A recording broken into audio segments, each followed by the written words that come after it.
First Contact and Consequences. The Vexeri Dominion had conquered 17 star systems across the Orion Spur, their crystalline ships a terror to behold as they expanded their territory through the cold void of space. Their physiology: silicon-based life forms with the ability to absorb and redirect energy, had given them advantages in both technology and warfare that few species could match. Their neural networks functioned like living quantum computers, processing information at speeds that made their tactical decisions seem like precognition. Commander Calyx stood on the command deck of the Obsidian Talon, his iridescent carapace reflecting the starlight from the viewports. His 6 limbs were perfectly still as he studied the holographic display of the unremarkable yellow star and its 8 planets. The third world from the star shimmered blue and green, teeming with life signals that the ship's sensors had detected from 2 light-years away. Preliminary scans complete, Commander. First Science Officer Vrel announced, her crystalline appendages manipulating the data streams. The third planet contains approximately 8 billion sentient life forms. Technology level: pre-interstellar. They have rudimentary space exploration capabilities limited to their own system. Another conquest for the Dominion. Fleet tactician Sorax chittered, his excitement causing small energy discharges across his armored hide. Calyx raised a limb to silence him. The precursor database flags this system. Bring it up. The holographic display shifted, ancient alien script scrolling through the air as Vrel accessed the archives stolen from the long-extinct precursor civilization, the mysterious beings who had inhabited the galaxy before disappearing 50,000 years ago. Interesting. Vrel's voice resonated with surprise. The precursors categorized this system as designation Omega-7, a quarantine zone. The primitive inhabitants are dangerous. Sorax scoffed, his mandibles clicking in derision. The warning is specific, Vrel continued. It says, the species designated Homo sapiens must not be engaged. Their neural architecture and behavioral adaptability present extreme hazard potential despite technological limitations. All contact prohibited. A heavy silence fell over the command deck. The precursors had been the most advanced civilization known to have existed. Their technology still outstripped anything the Dominion had developed. Their warnings were never given without reason. The Supreme Overmind's directives are clear. Sub-Commander Zex spoke from her tactical station. All precursor guidance must be heeded without question. Calyx's compound eyes studied the planet with newfound interest. What could make pre-interstellar organics so threatening that the precursors would quarantine an entire system? Perhaps we should move on to the Cygnus arm as planned, Vrel suggested. There are 4 candidate systems without complications. Calyx continued to stare at the blue world. The Dominion's conquest had been too easy lately. Species fell before them with predictable resistance, their tactics so similar that battles had become routine. But this was something unknown, something that had concerned beings far more advanced than the Vexeri. Prepare a stealth observation vessel, Calyx ordered suddenly. I will lead a detailed reconnaissance mission personally. Commander, Zex protested. The Supreme Overmind will understand the value of proper intelligence. Calyx interrupted. We will observe only. No contact. No engagement. The Dominion cannot conquer or avoid what it does not understand. 3 solar cycles later, Calyx's stealth vessel hung in low orbit around the blue planet. The ship's advanced cloaking field rendered it completely invisible to the primitive radar and optical systems the humans employed. For days they had been monitoring transmissions, studying languages, social structures, and military capabilities. Their warfare is chaotic, Zex noted with distaste as they reviewed historical footage. No unified strategy. Different methodologies across geographical regions. Inefficient, yet effective in its way, Calyx responded, intrigued by the recordings of human conflicts. They adapt constantly. Look here. This group changed their entire approach 3 times during a single battle. A sign of desperation, not strength, Sorax dismissed. Vrel interrupted, her voice vibrating with unusual tension. "Commander, I've been analyzing their information networks. Their fictional entertainment suggests something concerning. These humans regularly imagine scenarios where they defeat vastly superior alien invaders. Fiction is irrelevant." Sorax clicked. "No," Calyx countered. "It reveals their psychology, their expectations." He paused, mandibles working thoughtfully. "They anticipate conflict with extraterrestrial life and envision victory despite technological disadvantages. A primitive species fantasy," Zex said dismissively. The debate was interrupted by a sudden alarm. The ship's sensors had detected an approaching human aircraft, a military vessel by its configuration, headed directly toward their position. "Impossible." Vrel's appendages flew across her console. "Our cloaking field is operating at optimal capacity. They cannot detect us with their technology." "Evasive maneuvers," Calyx ordered.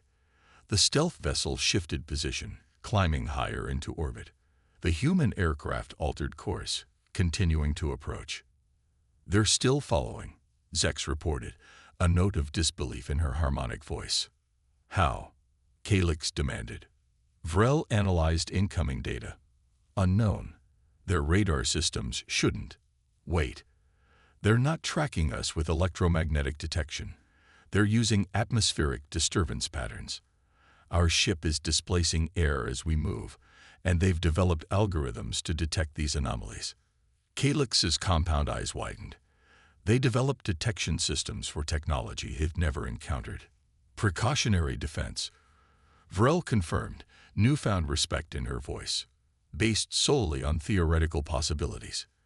Before Calyx could respond, another alarm sounded. "Energy spike from the surface," Sorax reported. "They're targeting us with some kind of directed energy weapon." "Shields up," Calyx ordered. The beam struck the Vexeri vessel, surprisingly powerful for such primitive technology. The shields held, but fluctuated alarmingly. "Analysis," Calyx demanded. "The weapon is adaptive," Vrel reported with astonishment. "It's cycling through frequencies, probing for weaknesses in our shields. This shouldn't be possible with their technological level." "We need to leave," Zex urged. The precursor warning. "No," Calyx's decision crystallized. "The Dominion must know exactly what we face. Disable the human aircraft.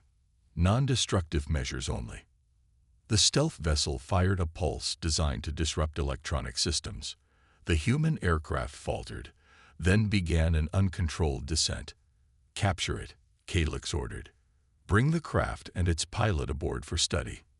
The tractor beam engaged, drawing the disabled aircraft into the Vexeri ship's hold. Security teams surrounded it as the atmosphere was adjusted to sustain the human occupant. The cockpit opened slowly, and a single human emerged, small, fragile-looking, with only 2 limbs and 2 optical organs. It wore some kind of protective suit and carried no visible weapons. "Universal translator active," Vrel announced. The human looked around at the assembled Vexeri, showing none of the terror that other species typically exhibited upon first contact with the crystalline conquerors.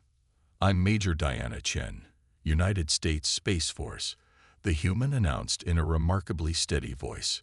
"You are in restricted Earth airspace and have engaged in hostile action against a military aircraft. Identify yourselves." Calyx stepped forward, towering over the tiny organic being. "I am Commander Calyx of the Vexeri Dominion. Your detection of our vessel was unexpected. Your weapons technology is of interest. You will provide information." Major Chen's expression remained impassive. "I'm not authorized to provide any information. Under international protocols for unknown contact scenarios, I can only refer you to the United Nations Security Council for diplomatic engagement." "Diplomatic engagement is not required," Calyx responded. "The Vexeri Dominion does not negotiate with pre-interstellar species. Your world will be assessed for resource extraction and potential subjugation." For the first time, the human's expression changed, not to fear, but to something that Vrel later identified as grim determination. "That would be inadvisable," Major Chen stated flatly. Sorax approached, energy crackling along his carapace in a display of dominance. You are in no position to advise, human. Let me be clear, Chen continued, unintimidated. Humanity has prepared for this possibility for centuries. We may not have your level of technology, but we have contingencies. The moment you disappeared me, protocols were activated. If I don't return or communicate within a specified time frame, those protocols will escalate. Empty threats, Sorax dismissed. We should verify, Vrel suggested, monitoring the communication bursts now emanating from Earth's surface. Their transmissions have increased exponentially in the last few minutes. Military frequencies are active globally. Calyx studied the human with new interest. You anticipated this encounter. We've been detecting anomalies for decades, Chen replied. Unexplained atmospheric disturbances. Brief gravitational fluctuations. We knew someone was watching. We just needed confirmation. The implications settled over the command deck like a shroud. The humans had been aware of observation. Perhaps not just the Vexeres, but others before them. They had been preparing, developing detection systems and response protocols without even having confirmed contact. Commander, Vrel's voice had taken on an urgent tone. Multiple launch signatures detected from the planet's surface. Ballistic trajectories. They're targeting not just our position, but probable escape vectors based on our observed capabilities. They can't harm us, Sorax declared confidently. Major Chen smiled then, a baring of teeth that Calyx found distinctly unsettling. Those aren't conventional weapons, she said quietly. After the atmospheric disturbances were confirmed 20 years ago, we developed theoretical countermeasures against advanced propulsion and shield systems. We've never tested them against actual alien technology, so this will be enlightening for all of us. The first impacts against the stealth vessel's shields came seconds later. The ship shuddered violently. Shield efficiency dropping, Zex reported, panic in her harmonic voice. The weapons are generating some kind of phase-shifted resonance pattern that's interfering with our energy distribution networks. Impossible, Sorax whispered. No, Calyx realized with sudden clarity. This is why the precursors warned us away. Return the human to the surface and prepare for immediate departure from this system. But it was too late. The ship's propulsion systems fluctuated under the assault of weapons specifically designed to counter technology the humans had only theorized about. As alarm systems blared across the command deck, Calyx faced the human major, who stood calmly amid the chaos. You knew this would happen, he accused. We hoped for peaceful contact, Chen replied. But we prepared for the alternative. Always. As the Vexeres stealth vessel limped away from Earth, broadcasting distress signals to the main fleet, Calyx finally understood the true meaning of the precursor warning. It wasn't that humans were particularly powerful or advanced. It was that they uniquely prepared for threats they had never confirmed existed, and adapted with terrifying speed when those threats materialized. The Vexeres had made first contact. Now, war was inevitable. The unforeseen resistance. The Vexeres invasion fleet arrived in Earth's solar system exactly 72 days after Commander Calyx's disastrous reconnaissance mission. 500 crystalline warships, each carrying enough firepower to level a continent, emerged from faster-than-light travel at the edge of the system. Leading them was the supreme warship Eternal Dominance, carrying Overlord Vrax himself, the highest military authority in the Vexeres Dominion, dispatched personally by the Supreme Overmind to ensure Earth's swift subjugation. Calyx stood on the command deck of the flagship, his once gleaming carapace now bearing the scars of his encounter with humanity, permanent fractures that would never heal, a mark of his failure to heed the precursor warning. The human defenses are primitive, Overlord Vrax declared, his massive form pulsing with barely contained energy as he reviewed the tactical displays. Their most advanced weapons are nuclear-based projectiles with rudimentary guidance systems.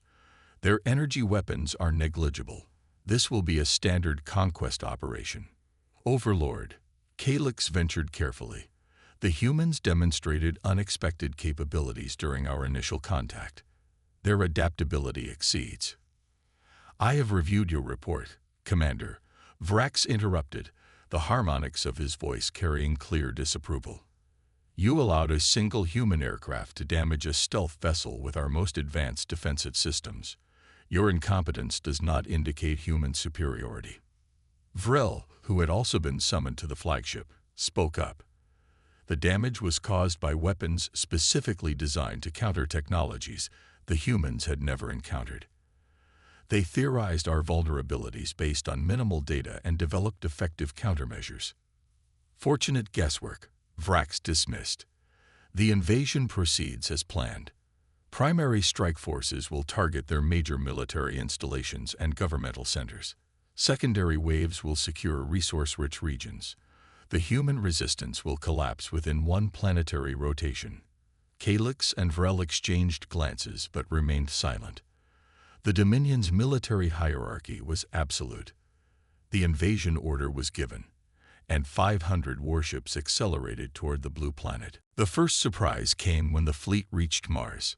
Sensors detected unusual energy signatures on the red planet's surface, signatures that hadn't been there during Calyx's reconnaissance.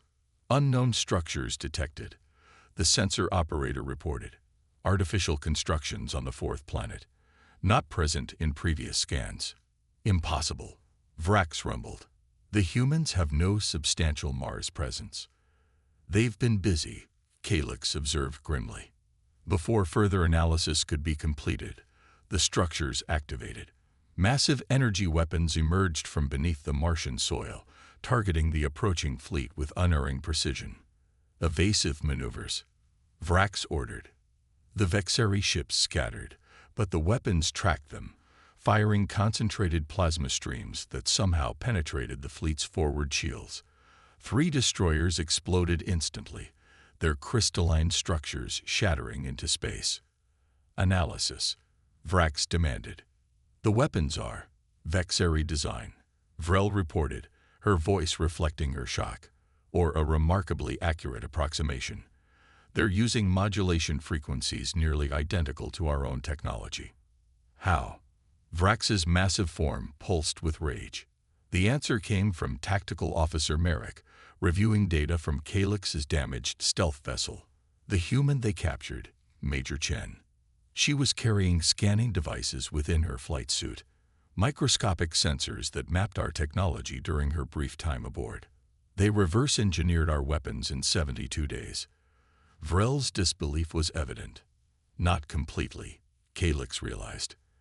They combined their understanding of our technology with their own approaches. It's a hybrid system, less advanced than ours, but specifically designed to target our vulnerabilities. The fleet regrouped, adjusting shield frequencies to counter the Martian defenses. They pushed forward, suffering losses but overwhelming the defensive platforms through sheer numbers. Earth loomed ahead, a blue jewel in the darkness. Commence the primary assault, Vrax ordered. Target their major military installations first. The Vexeri fleet entered Earth's upper atmosphere, weapons charge. The expected human panic didn't materialize. Instead, a coordinated response emerged from every continent simultaneously. Specialized aircraft rose to meet them, carrying weapons similar to those encountered on Mars. Ground-based defense systems activated, targeting the Vexeri ships with uncanny accuracy. How are they tracking us through our stealth fields? Zex, now serving on the flagship, demanded. They're using our own techniques against us, Calyx realized. The atmospheric displacement detection they demonstrated earlier, they've refined it. The battle for Earth's skies lasted less than 6 hours. The technological advantage of the Vexeri fleet was undeniable, but the humans fought with a coordination and adaptability that defied all expectations. When one approach failed, they immediately shifted to another. When the Vexeri adapted to counter human tactics, the humans adapted faster. This is unprecedented, Vrel reported, analyzing battle data in real time. Their military forces are communicating and adapting globally at a pace that suggests. Suggests what? Vrax demanded. A unified intelligence network, Vrel concluded. They're sharing tactical data across all forces, analyzing our responses, and distributing countermeasures almost instantaneously. The Vexeri pressed their attack, focusing overwhelming force on key targets. They managed to establish landing zones in several regions, deploying ground forces to secure territory. This was where the Dominion expected to dominate. Direct combat had always favored the physically superior Vexeri with their energy manipulation abilities. Instead, they found human forces already adapted to fight them. Specialized electromagnetic weapons disrupted the Vexeri's energy fields. Targeting systems precisely struck the vulnerable junction points in crystalline anatomies, vulnerabilities that should have been unknown to the humans.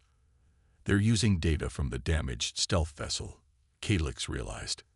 They must have recovered fragments after we retreated. The ground war became a nightmare for the Vexeri forces.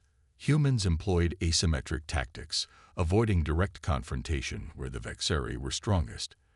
They used their environment in ways the Dominion had never encountered, fighting from beneath the ground, using water as both weapon and shield against the energy-based Vexeri biology, even employing biological agents tailored to disrupt crystalline structures. 24 hours into the invasion, the Vexeri had lost nearly 40% of their fleet and 60% of their ground forces. The remaining ships regrouped in high orbit, beyond the reach of most Earth defenses. Overlord Vrax, his crystalline form now cracked in multiple places from a direct hit on the flagship's command deck, called an emergency council. "How is this possible?" he demanded. "They are pre-interstellar primitives." "I believe I understand the precursor warning now," Vrel said quietly. She brought up comparative analysis of combat records from all 17 previously conquered species. Look at the adaptation curves. Most species, when faced with overwhelming technological superiority, follow predictable patterns. They try to replicate the superior technology, a process that takes generations, or they surrender when defeat seems inevitable. She highlighted the human response pattern. The humans do neither. They don't try to become us. They immediately develop ways to defeat us with what they already have.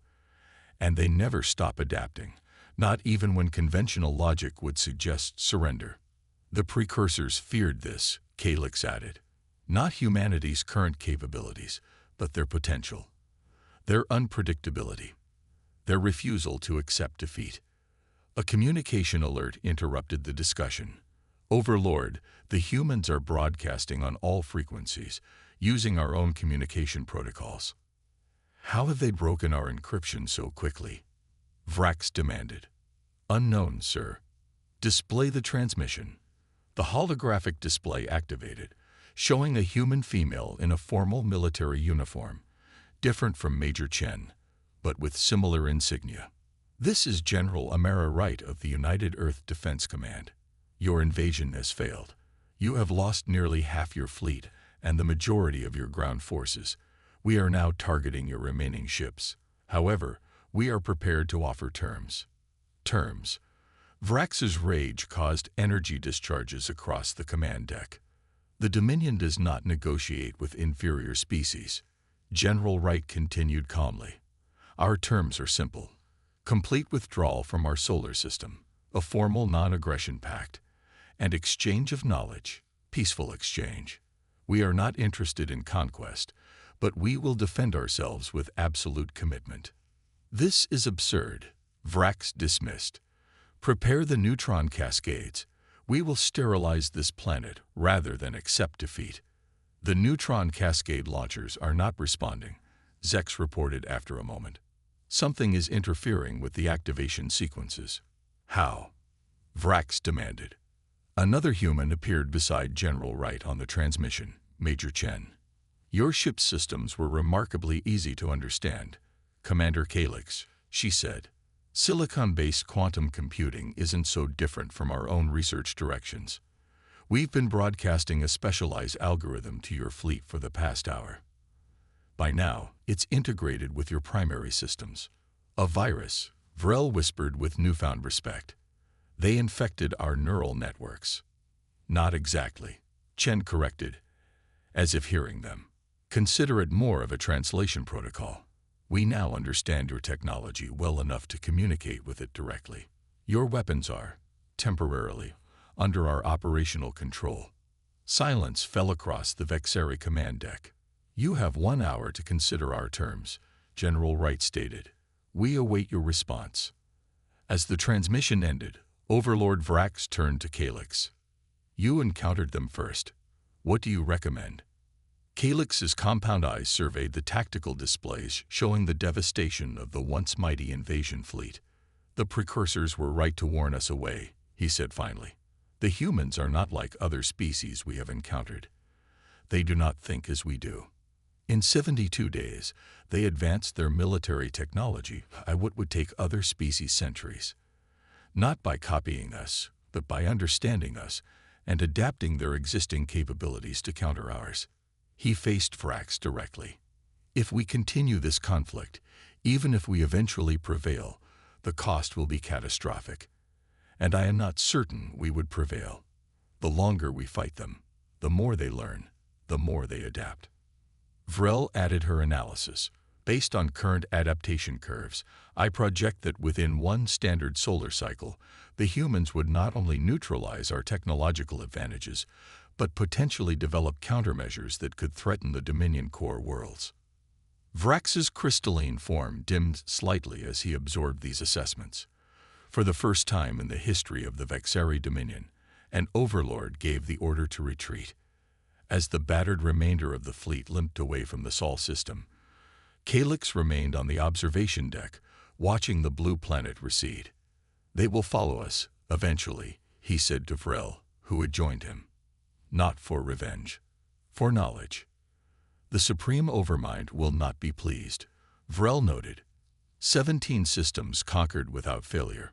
And now this. The Overmind will adapt, Calyx responded. As we all must.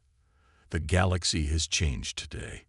Beyond the viewports, Earth continued its serene rotation, a deceptively peaceful blue world harboring a species like no other, a species that had defeated the undefeated, that had taken 72 days to counter technologies it had never seen before, that refused to accept the limitations of its own development stage.